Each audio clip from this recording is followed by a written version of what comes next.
Welcome to the Customer Wins podcast, where business leaders discuss their secrets and techniques for helping their customers succeed and in turn grow their business.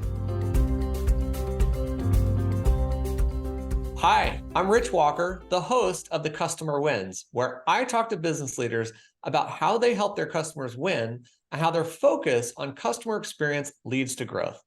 Some of my past guests have included Robert Kirk, the CEO of Intergen Data, and Mark Furman, CEO of eTream. Today, I'm excited to speak with Frank Cowell, the Chief Revenue Boss of Revenue Ranch.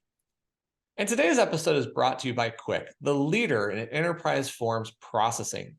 When your business relies upon processing forms, don't waste your team's valuable time rekeying data off forms. Instead, get form extract from Quick. Using the Form Extract API, simply submit your completed forms and get back clean, context-rich data that is 99.9% accurate. Visit quickforms.com to get started. All right, I'm so happy to talk to Frank today. Frank Cowell is a speaker, a best-selling author, and an entrepreneur in San Diego, California. As the Chief Revenue Boss of Revenue Ranch, and with close to 20 years of agency experience, Frank works regularly with agency owners who are looking to build profitable and smooth-running agencies that they can step away from whenever they want by helping them implement a proven business management methodology. Frank presents regularly to regional and national organizations on topics related to strategy, management, sales, marketing, and leadership. We're going to learn a lot from you today, Frank. Welcome to the Customer Wins. Hey, Rich, thanks for having me today. Excited to be here. So if you haven't heard this podcast before, I talk with business leaders about what they're doing to help their customers win, how they built and deliver a great customer experience, and the challenges to growing their own company. Frank, I want to understand your business a little bit better. How does your company help people? Yeah, so as you mentioned in that introduction, and thanks for that, by the way, we work with agency owners who have gotten to a certain particular zone, if you will, where they've got an offering, they've got clients, they have employees, and what they're doing to try to grow just isn't working anymore. They kind of hit this ceiling. And so what we do is we help them figure out why they're hitting that ceiling and their number one blocker to growth. And we help them implement a strategy, planning, and management methodology that can scale them beyond what I call their entrepreneurial brute force. So that way now they have an aligned, driven team of professionals all working towards the growth objectives of the agency. So that way it's not all resting on their shoulders. So let me clarify real quickly. I think a lot of my audience members in financial services, they think the word agency, like insurance agency or brokerage agency, that kind of thing. The agency you're talking about, is that typically different or is that marketing? Yeah, it's like a marketing agency, a web development agency, a PR agency, a branding agency, those types of things where you're doing services for a given market related to branding, marketing, sales, PR, what have you. Okay, so it's all the things around the messaging, getting your name out there, all the things that everybody in my industry doesn't know how to do. It's hard to do. Yeah, absolutely. Positioning the brand, attracting audience to the brand, generating leads, nurturing those leads, and everything related to that. You know what we all have a problem with is something you mentioned, especially entrepreneurs and financial advisors go start their own RIA practice, maybe with one or two people. We all face the same problem that you brought up, which is we get to a point of only I can do the work. How do we move on from that? So what do you help people do to break free of that mindset and then get to scale and grow? Yeah, so that effort, I called it entrepreneurial brute force. That entrepreneurial brute force is really what's required to start a company, get it off the ground, get the initial clients, initial employees, figure out the offering, refine it, and so on. So that effort is needed. That mode is needed. But at a certain point, that mode actually is detrimental to growth. Mm-hmm. It's that saying of like, that goes like this: what got you here won't get you there. And so again, while that mode was necessary, what's needed to go to the next level is to have a mode that starts to include other people on the team, other leaders that can start to take on some of the specialized business functions, where in the beginning, you, the owner, the entrepreneur, were kind of the expert in all the major business functions. Well, at a certain point, you have to start hiring people better than you in each of those functions. So as the entrepreneur, the owner of the business, if you do want to scale beyond yourself and a couple of people, you have to identify who those people are, and you have to bring those people onto your team and start tackling those business functions one by one and start getting them aligned towards something. So that's the critical part is, can you gather those people and get them aligned to exactly where you want to go, to this special place in the universe that your brand fulfills? I remember in college, a mentor said, hire people smarter than yourself. Well, I suffer from smart kid syndrome. I'm like, who's smarter than me? Yeah. And I didn't understand. It's what you said, hire people smarter in those areas of expertise. And in my company, enable them to do their best work. What do you think is the primary struggle in the mind of that entrepreneur that you're shifting them through in trying to get to that point? Is it revenue? Is it just awareness? Is it what? I think a lot of entrepreneurs that I meet will identify revenue as the thing that is holding them back from making those decisions and taking that next leap. If we just had this much more revenue, then I could hire that person that you're talking about. If we just had this much more revenue, we would free up some gross profit, maybe some net profit, whatever. There's all these reasons, usually tied to revenue, or we just need one more big client, which is indirectly saying revenue. I think the reality is there is an egoic attachment to the work. And we all have egos, right? It's a part of our mind that we have. It's a part of our persona. The degree to which that ego is attached to certain things is going to determine how far we can go. So the more we're able to break that egoic attachment to the work, the further we'll be able to go and the easier it will be. So I find that attachment is usually the limiting factor when people just can't let go because they think this person's not going to do it this exact way. Instead of looking at the outcome of what that person might bring, they start communicating on the level and analyzing on the level of the little nuances. And when I hear that, that's a huge sign that there's a lot of egoic attachment, because they're not talking about outcomes of the role and the outcomes of the individual. They're talking about how it's getting done. Yeah. And that's a huge sign. So I find that's the biggest thing. And so if we can work on that, if we can break that and create that understanding, then we can go to work and say, okay, what is the one function that you need to focus on next? What is the priority? Because there's 7 total functions in the business. We can't address them all at once when we're smaller enterprises trying to break out of that range. So what's the one function you need to obsess about right now? It's what I call the boulder. We've all heard of rocks. Rocks are quarterly projects designed to install something new or fix something broken in the business. Well, the boulder is something that doesn't get fixed in 1 quarter. It's your focus for the next 1 to 3 years. So typically the boulder is that one function in the business that has to perform without you, and you've got to get it to that place. So that is usually the boulder. And we can help identify that, and we break that egoic attachment, then we can start to create momentum. But until then, it's very stagnant unless we can make those 2 things happen. Man, you're explaining so much. I really wish I'd met you more than 10 years ago, because my company is now in year 22, but it took me 12 years to break out of that. And the catalyst to break out of it was having a baby. When I promised myself I'd stop working 80-hour weeks and go to 40 or less when my first son arrived. And I did that.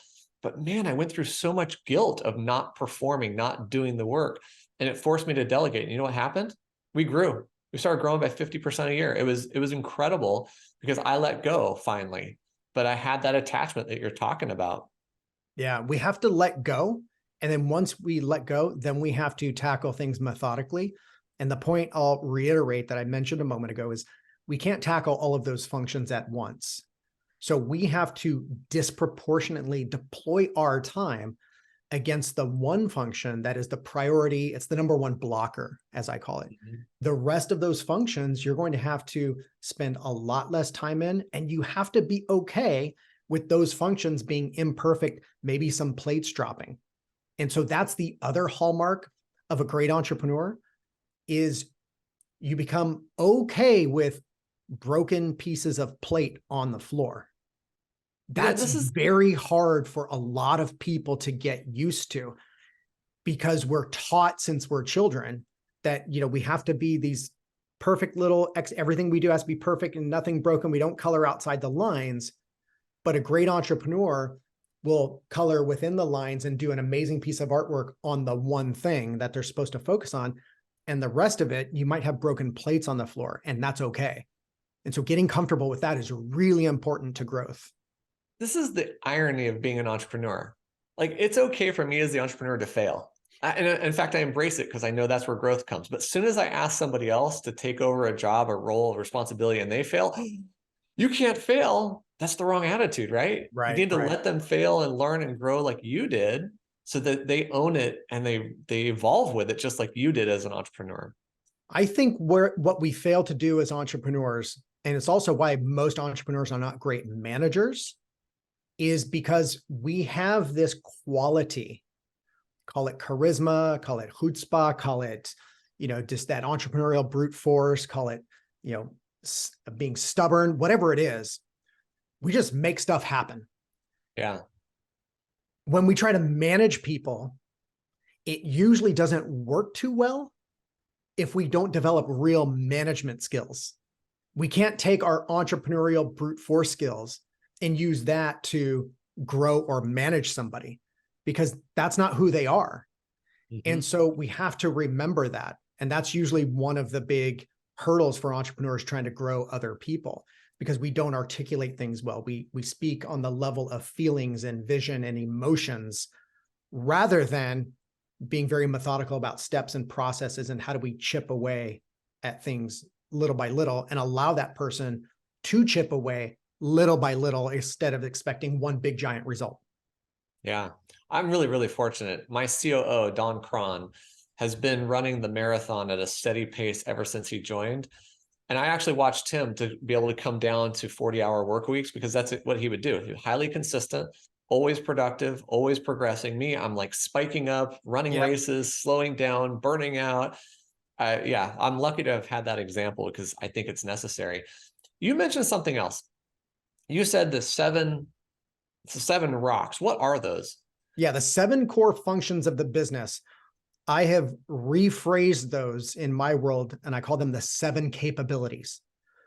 And let me talk about the translation from function to capabilities. So the functions are CEO, COO, operations, sales, marketing, admin, and finance.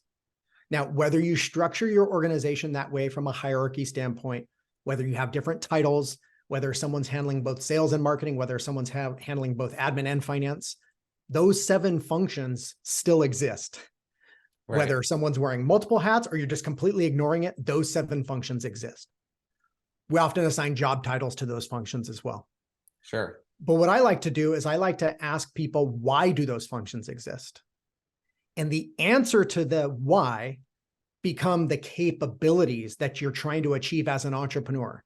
So if you own the business, and let's say let's play a thought experiment here. Let's say you couldn't work in the business. You own this business, but you couldn't work in it. You don't know how to fulfill the service. You don't know any of the content within this business. If that was the thought experiment, if that was the little game we were playing, then as the entrepreneur who owned this enterprise, you would have no choice but to make sure that this business achieved those 7 specific capabilities. So if we retitle the functions into capabilities, here's what we get. The CEO becomes true north strategy, meaning the purpose of the CEO is to create a true north for the company, where it's going, why it's different, how it's going to specialize in the marketplace, the vision, and the team of people that share the values to get there. That's a true north strategy. We go to the COO. That is called exceptional execution. That person's purpose, that capability, is where we have the right planning and management methodology across the entire company, such that any problem we're trying to tackle, we know how to tackle, and we have a mode for tackling plans and problems. We go into operations, which is your offering. So that's called world-class offering. The purpose of operations is to have a world-class offering, which means we have an offering that we produce profitably that clients rave about and never want to leave. Okay, Right. what about sales? Well, the purpose is to have a systematic sales process such that we systematically turn people that are interested into opportunities and opportunities into clients. Let's go to marketing. Active lead generation. That's the purpose. We do all sorts of things in marketing, like content, and we do emails, and we do ads, and we do trade shows. We do all these things, but the purpose is active lead generation, to produce a steady stream of active leads. People are raising their hand to support the sales targets. What about admin? That is to create an empowered work experience so that way your people can be the best they can be, both professionally and personally. And then finally, what's the purpose of finance? It's for cash and profit optimization. So we go through those functions, and we grade ourselves on those capabilities. How well do we have those capabilities in the business? Because again, going back to our thought experiment, our little game here, if you're the entrepreneur and you can't work in the business, you have to go install those capabilities in your business by hiring the right people, getting the right software and systems, and creating the right direction for that company to where those capabilities can be fulfilled. Oh man, this is brilliant. I hope this is what one of your books is about, or you're writing it about this, because this is just brilliant how you're looking at this. Thank you. I appreciate that. It really does come down to these 7 things, putting them in the right order, and then tackling them in the right order, by the way. In the order that I just stated them in, that is what I call momentum order, which is to say, once we nail our true north and we have exceptional execution, meaning we have a mode for how we go about doing planning and management on a recurring basis, then the next thing is world-class offering. And that comes before sales and marketing. Why? Because if we have an offering that isn't world-class, we're going to have a hard time selling it, and we're sure as hell going to have a hard time marketing it. Yeah. And then if we don't have that, then we're not growing. We don't have a lot of throughput. So why are we worried about our empowered work experience if we're not even a growing, thriving company? We have nothing to empower. We have very little to empower. So this is about throughput. How do we maximize throughput such that when we work on each of these capabilities, we have maximum leverage, right? It does no good in a team of 3 people to do all this work in the empowered work experience and the cash and profit optimization with 3 people and 5 clients. Like, we just don't have enough throughput. We don't have leverage. But when we nail them in the right order, and now we have 50, 100 people on our team, and we have hundreds of clients, then the work we do in empowered work experience has massive payoff. The work we do in cash and profit optimization has massive payoff because we now have leverage that we didn't have when we were smaller. So that's the order we tackle it in, because that's what we call momentum order.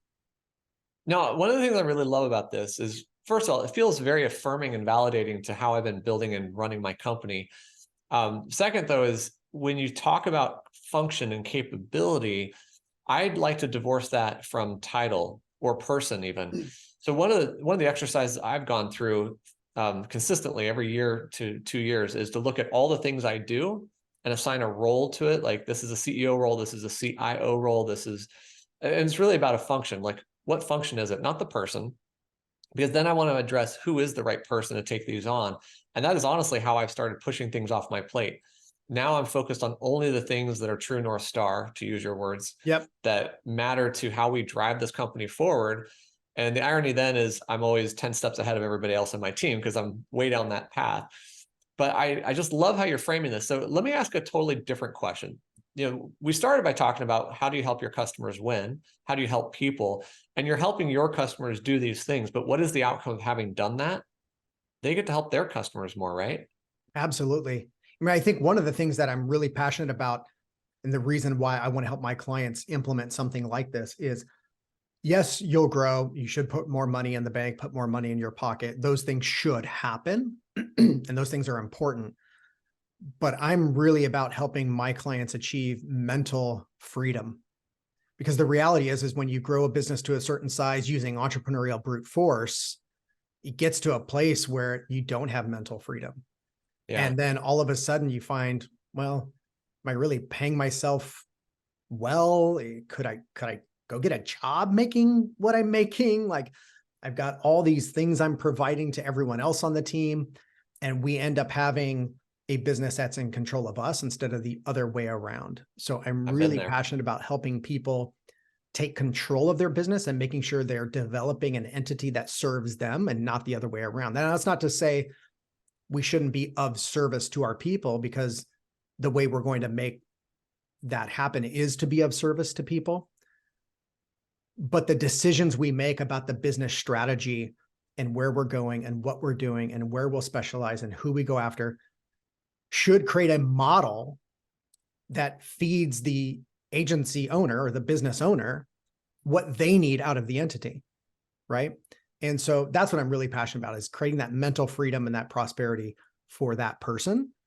And if we can do that, they might wake up one day and say, you know what? I actually want to be in this role in the business. You know what? I want to sell this business. You know what? I want to merge it. Like, all sorts of things open up, because now they have the mental freedom to realize, like, what is it that I love about this thing? And how do I play that role and only that role in this entity? Yeah, and I love that. And I love that because I'm an entrepreneur and a business leader. But I also think the impact you're having on the entire team is kind of like when you think of sales, you want the flywheel that's repeatable and it just keeps moving and growing and it keeps getting momentum. You're doing that for the whole company with what your process looks like. Absolutely. And I have to imagine then the outcome of that is that company gets to offer better products, better service, better customer experience, and therefore higher loyalty, higher attraction, and they just grow, which is why you're called the revenue ranch, I bet. Yeah, absolutely. And that really is how we get there. So if we start off with, like, Mr. or Mrs. Business Owner, what do you need out of this entity and how should it serve you? Well, the how we get there is by serving our people, by gathering the best people, putting them in the best environment possible, nurturing them to become the best they possibly can be, getting them aligned and clear, setting expectations so that way they have clarity on their job role better than they ever have. That is how we get there. We get there through the people. And if we don't, in fact, in one of my lessons that I run my clients through is that one of the comments is, we have to get you to understand, like, this isn't about you, it's about your people, right? This is the how, like, it's about your people. And so the level of people that you're able to gather and your ability to align them and create clarity and enthusiasm for them is going to determine how successful this venture is going to be. And Frank, I think this feeds into another concept, which I'd love to hear your take on, because I've been talking to different people about branding recently. When we think of brands, we think of the big names like Nike. They make you feel like you can just do anything because of their product, right? But that's not achievable for small businesses to have that kind of spend, to create that kind of emotion. So therefore, I believe brand is really your company culture, which is made up of your people and how they feel about working in your company. How do you feel about brand? Yeah, I think that's all part of it. I think brand is something that is a result of activities over time, and how purposeful you are about those activities are going to determine whether or not that brand is something you're proud of, whether that brand is something that you aimed for or not. But a lot of those activities go back to the True North strategy. What you define in your True North strategy has a massive impact on your brand. In fact, in my True North strategy, when I do this with my clients, brand is one of those pieces. How you articulate that. How do you articulate the specific audience you're for, with the specific problem and the specific struggle they face, with a very specific solution, with a very specific outcome, and some specific promises that you make to those people? How do you articulate that? What's the personality around that? And how consistent are you in bringing value around that? So it all starts with that, really those specific definitions and making those business decisions. And a lot of times, the reason small businesses don't have what I call a very sharp brand is because they're very muddy and dull on those business decisions of the specificity of who and their struggle and your solution and the outcome. When you get really sharp there, then your brand can be really specific and sharp. So how do you communicate that in the marketplace? How do you continue to deliver value on that in the marketplace to the marketplace at large? And then once people start experiencing your company, then what are you doing inside to foster that? So that way there is actually manifestation of everything you've been talking about in the marketplace for your clients. And so to me, like, that whole process creates brand. But it all starts with having a true north. And if you don't have specificity in your true north, then your value proposition, your messaging is also going to be very blunted and dull. Yeah, I think you're more clear on this than I am. And I totally agree. Having the sharpest tip of the spear going forward is super important. But these other 6 functions and capabilities you've talked about, if they're not operating well, a sharp spear is not flying very far. So they're Correct. really propelling the brand as they build up those capabilities to be stronger and more effective, more efficient. And then the happiness within the people grow that boils out to the rest of the community that you're serving. I see it all so entangled, and why it's so important to do these, all of 7 of those capabilities that you're describing. Yeah, those first 2 capabilities, when I talk about true north strategy and exceptional execution, I view those as your foundational business skills, right? So when we move from just being a business owner and entrepreneur into true business managers, it's those 2 capabilities, true north strategy and exceptional execution. When you have those as your core, then you can go tackle the other 5 capabilities methodically and know how to handle the problems that come up in those areas methodically. And when we do that, then the brand can really manifest beyond just, the owner or the executive team making some business decisions to then actually putting things in action. Right. Man, this is awesome. This is one of my favorite topics, and I'm so glad we were able to talk through it. By the way, Rich, the last thing I'll share on branding is there's a great quote I heard from a marketing legend named Dan Kennedy. And this stuck with me when I read it, almost 30 years ago. And it's something I repeat to this day, which is great brands repel as much as they attract. So that just goes back to what I mentioned a moment ago about being very sharp in your business decisions, your business strategy decisions. When you're extremely sharp in your business strategy decisions, then you can articulate a brand that repels as much as it attracts. And so the reason that's important is because if you want people magnetically attracted to your brand, you have to say something that polarizes such that people will actually be turned away from your brand. If you try to say something that appeases a large audience, then it's very vanilla, it's generic, it doesn't resonate with any one particular person. And so this is a fear a lot of small business owners have, people who don't understand the power of brand, is that you actually have to repel as much as you attract. Yeah. Yeah. That is something that we're going through right now in our company, because as we bring a new product to market, we're realizing as we talk to different sizes and styles of customers, there's a segment of our current customer base that is not going to be a customer. And then there's a portion of them plus a portion of the larger customers we work with who would be a customer if we added this feature, this integration, did this. Yep. And then we have this perfect customer that's larger, higher volume, higher scale, et cetera, which will end up making more money, but also be an easier sale because they get it.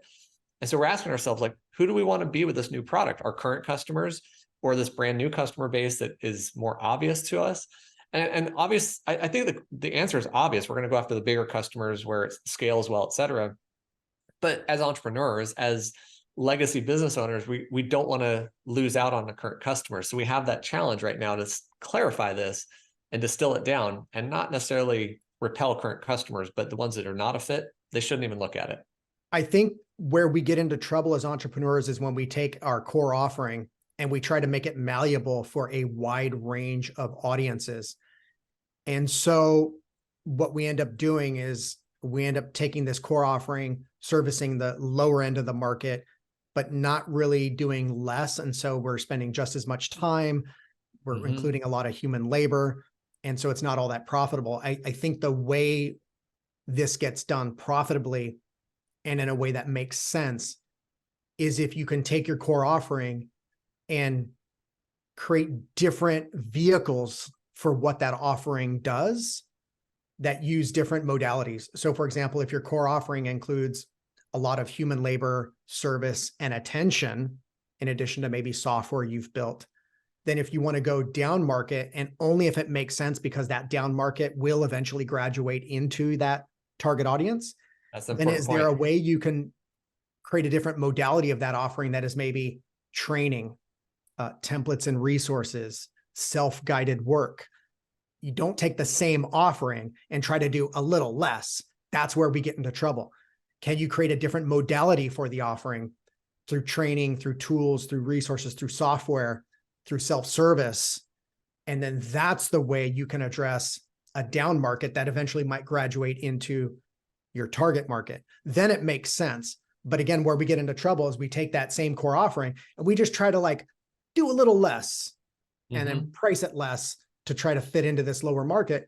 And that almost never ends up working because it's still services based in this example, and you still end up spending just as much time and it's just as much work.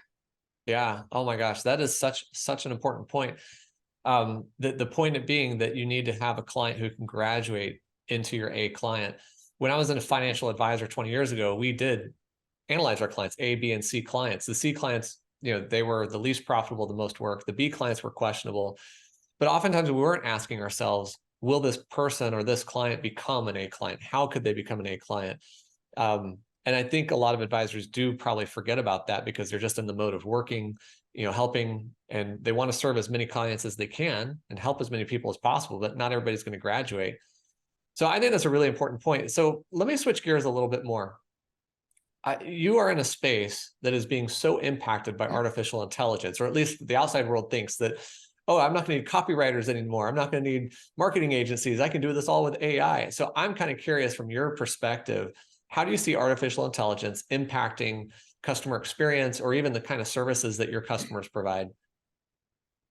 So I'll state this with the asterisk of, short of the point in time where there is true AI, where you have an autonomous, quote unquote, being that truly you can interact with and just give instructions to, like on a human to human level. So short of that, if that ever happens.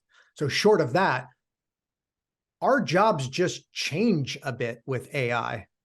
It doesn't eliminate the need. The jobs just change. So that means that with like we look at the current tools that are out there, you can't get rid of your copywriter. The reality is you still have to guide the AI in a way that's going to give you the output you want. If you're the business owner and you're like, oh, wow, I don't have to then hire someone in marketing. Well, it's still going to take you some time. So is that the best use of your time? So someone still has to interact with these tools. And what I've found is that if you just give it basic instructions, you'll get something that when you look at it, it's like, wow, that's pretty amazing. I gave it some basic input. I can't believe I got back this ebook, this article, this whatever. But when you dig into the content of it, it's not really saying anything novel or different. Right. So if you want to put out content that's great, that truly resonates with your target audience and starts to communicate in a way that points out differentiation in thinking, differentiation in solutions, differentiation in philosophy, you need to come up with that and you need to feed it in. And then you can use it as an editing assistant, but it still takes a skill to know what to feed in to get something great out. And then today, you would still need to edit that quite a bit and massage it to get it on point with what you're really trying to communicate. What I've found in the way I use the AI tools right now is I use it almost as a creative brain I can use to process thinking and give me ideas. So for example, when I develop nomenclature for my methodology, I did this when I formalized my strategy planning and management methodology. When I was developing the nomenclature, I had a couple of the, let's say of 5 points in a given part of the framework. If I had 2 of the points nailed, I knew I wanted to name them these things and the nomenclature pattern matched. But the other 3, I kind of knew what I wanted to say, but I didn't have the words yet. I would just feed that into the AI, tell it what I'm trying to do. And then I got back a list of ideas for how to name those other 3 components of the framework to where the nomenclature pattern matched. That's really powerful. But again, how you use this tool is largely, the effect of the tool is largely going to be dependent on your creative input. And so I get a lot of output from it that's super useful when I feed it a creative challenge. Like when I think of like content, yeah, I fed it content to play around and get something back, but it's like, okay, it's okay. I mean, Yeah, I don't think right. it's, certainly we can just fill up a lot of pages with it if we wanted to, but I don't know if it's uniquely saying what I wanted to say. So my biggest benefit with AI right now has been, at least from like a text standpoint. I haven't done a lot of playing around with like the video stuff and the image driven stuff. I know there's some really cool stuff going on there. From a text standpoint, the biggest benefit I've received is I really use it as a creative brain to process ideas that I have and then make sense of it, give me ideas back. That's been super powerful. That's actually one of my favorite uses of it. My wife launched a business this summer called Dr. Wayless, and we didn't know what to call it. And so we ran it through all these different ideas, inputs, scenarios, and it was such an awesome brainstorming tool. By the way, it did not name the business, but it gave us 100 different ideas to keep spurring our own ideas and thoughts around it so that we could come up with what we think is a great name. And I've done that for lots of different things, product ideas, technical designs. I love the creative nature and the spark it creates, but I 100% agree with you. The output is not publishable. It lacks sentiment, it lacks personality, it lacks the tone even. So I think it's going to transform over time, but right now that's one of my favorite uses. It really is a creative assistant, like where Yeah, you can bounce ideas off of it and have it take your thoughts and give you a different perspective on it, or give you ideas for nomenclature, ideas for frameworks. That has been super powerful. The other way I've used it is to write code to do certain things that yeah, isn't all that earth shattering, but it also saved a lot of time from having to write, call it this much code to do something, or this much on a given web page, for example. That's been really powerful. But again, to know how to do that well, like I'm a former programmer, so I know what to ask it and I know where it's wrong. right. Right. So like if you don't know anything about code, I don't know how well that's going to work for you. Like you're going to fumble around a lot and you may not know why it's not working once you implement that code. I know why Yeah. it's not working when I implement it, right? Like, so that's another way I've used it is, I don't want to have to manually write it, even though what I'm asking for is pretty simple in nature. It's kind of sophomoric, if you will, but I So didn't maybe have to write it. maybe that's one of the keys to success here is don't ask it to be something you're not comfortable being or working with. Like, I'm not a dietitian. Can I really trust the diet plan it might give me? I might be able to, but a dietitian would know if it's really valuable or viable, et cetera. Frank, as we wrap this up, I have another question for you, but before I ask it, what is the best way for people to find and connect with you? Yeah, great question, Rich. So one, my website, revenueranch.com. So if you go there, the 7 capabilities that we talked about, I actually have an analyzer tool on my website Nice. where you can run your business through an analysis. It'll tell you, of those 7 capabilities, which of those is your number one blocker to growth right now. And it'll give you a roadmap for what to do about it. So revenueranch.com, you can go check out the 7 capabilities growth momentum analyzer. You could also get in touch with me there. LinkedIn is a great place to connect with me. So if you go to LinkedIn and search my name, Frank Cowell, happy to connect with you there. Those are probably the 2 best ways. You could also shoot me also just email me, fcowell@revenueranch.com. So happy to connect and chat with, your audience. Well, I love that your principles, they transcend all companies. I know you focus on marketing agencies, PR, et cetera. And, that's great that you have your niche, that background really, really well, that audience, but these principles are universal. They're amazing. So I hope people go check out your site. Appreciate that. All right. So here's my last question. Who has had the biggest impact on your leadership style or how you approach your role today? So I think of a gentleman named Jerry Stein, who was my mentor, and he has since retired and no longer mentoring anybody. But Jerry really taught me the importance of management. And I think management as a skill is really lost in today's world. I think it's hard to find. And I think people, when they think of management, they err more on the conversation around leadership.